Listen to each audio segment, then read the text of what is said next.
How to download and install the OKX app wallet. Hello everybody, welcome back to my channel. This is me Pipin Bisnet, and today I'll guide you on how you can download and install the OKX app wallet. Now if you want to do it on your iOS device, your iPhone, then you can simply head over to your app store and they're searching for OKX Exchange Wallet and you can get it and download it. However, if you're on the Android, you can simply head over to your Play Store, right? And from the search bar you can simply search in here for OKX and you should be able to find it. You can see OKX, Puppet, Coin, BTC and crypto. Now this is the OKX wallet.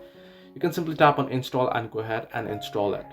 However, if you don't get this, then it's probably because of the region you are in. It's not available in certain regions, so you might want to use VPN for it, or you can simply head into browser and searching for OKX on the browser. So you can see you can head into okx.com here. Now as you can see, it's not available in my region, the OKX, but I have got it on Play Store.